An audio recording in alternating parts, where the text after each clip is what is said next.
Hi friends, welcome back to Fantasy Awash. Today we are going to be talking about Season 2, Episode 2 of The Wheel of Time. This is not going to contain book spoilers. If you're interested in book spoiler chat, you can catch the live that I'm going to have tonight at 8 Eastern with Christopher Nava, or you can catch it on a replay later. But let's jump into Episode 2 and talk about our recap and review.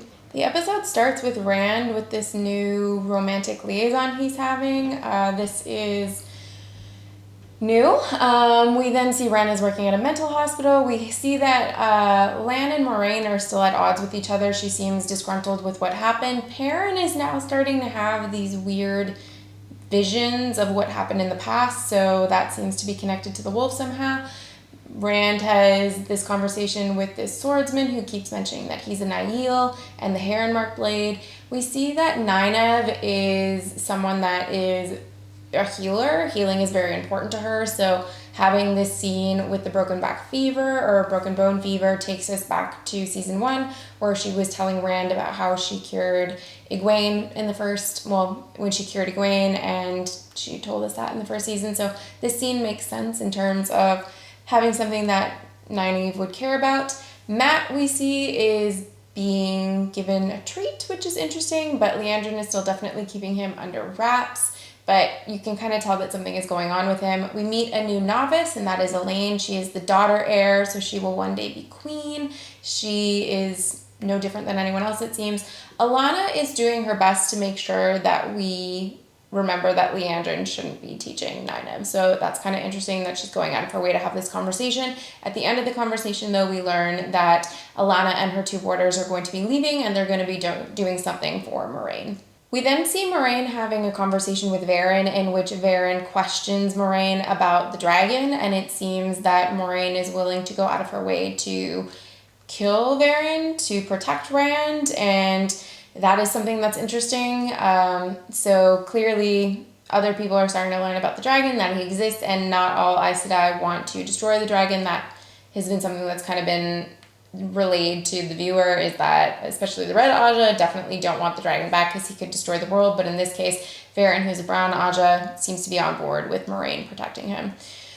Rand is back to having this relationship with Selene, which seems a bit questionable. She seems like she is a bit manipulative. He's not like super into it, but also is into it, so that's an odd combination of things.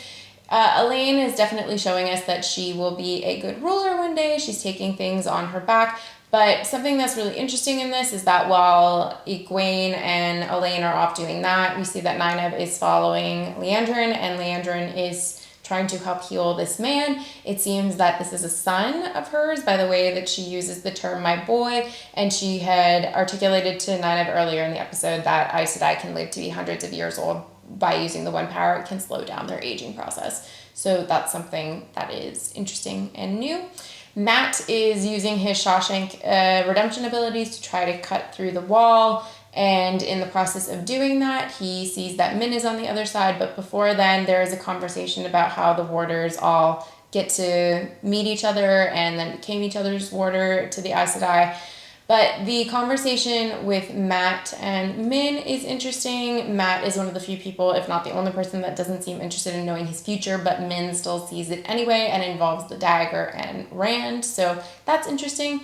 The conversation between Egwene and Elaine, I think, is important because it shows that Egwene is struggling with the fact that Nynaeve seems to be more well-regarded than her at the tower, but Elaine kind of reminds her that they're friends and jealousy isn't a good color on her or on anyone.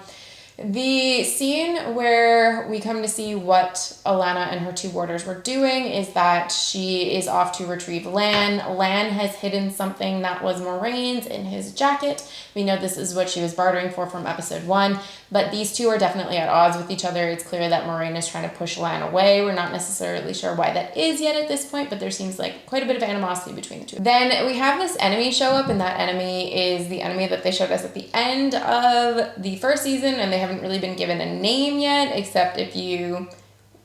Yeah, we won't really talk about the name yet because that might be something that's revealed later in the show. But we see that Ishmael is with them, so that's interesting. It's clear then that they are working for or with the Dark One, and that some not so great stuff is going to be going down with these people pretty soon. But the final scene of our episode is Rand at the mental hospital, but he is encountering Logain, and Logain is the false dragon that we saw in the first season from episode 4, and he was then stilled, and that is where the episode ends. I'm not really sure where they're going based off of these 2 episodes. I find it interesting that we're not really getting a lot of Rand, who is seemingly supposed to be the main character, so that's a little bit odd.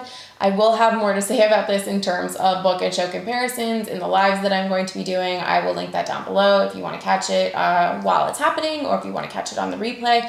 Let me know down below what you thought of season 2, episode 2 of The Wheel of Time. If you're liking it so far, if you're not really liking it so far, all comments and opinions on the show are welcome. If you like videos like this, the best way that you can help me out is hit like and subscribe. You can also leave me a comment down below. If you'd like to follow me on Instagram, you can find me at Fantasy Wash. And as always, I'll see you next time. Bye.